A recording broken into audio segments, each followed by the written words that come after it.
अस्सलाम वालेकुम। SM news के साथ मैं हूं मुक़द्दर रज़ा। एसएम न्यूज़ स्टूडियो में खुशामदीद। खबरों का सिलसिला बढ़ाते हुए खबशान करते हैं कराची से। ईद उल अज़हा गुजरने के बावजूद कराची के मुख्तलिफ इलाकों में लाशें अब तक मुकम्मल नहीं उठाई गई और इन्हें ठिकाने लगाने का सिलसिला जारी है। इसी हवाले से मज़ीद तफसीलात बता रहे हैं एसएम न्यूज़ के ब्यूरो चीफ जुल्फ़कार अली।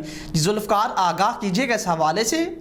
जी बिल्कुल, ईद कुर्बान गुजरने के बावजूद भी कराची के मुख्तलिफ इलाकों में लाशें अब तक मुकम्मल नहीं उठाई गई और इन्हें ठिकाने लगाने का सिलसिला भी जारी है।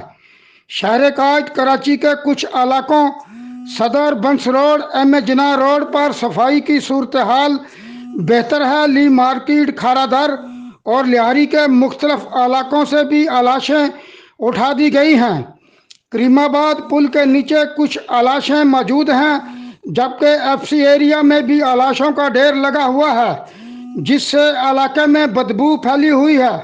नागन चुरंगी के इलाके में लाशें उठाने के बावजूद गली मोहल्लों से बदबू उठ रही है। जी बहुत शुक्रिया जुल्फ़कार, तफसीलात से आगाह करने के लिए। अब तक के लिए इतना ही। मज़ीद खबरों के लिए देखते रहिए एसएम न्यूज़।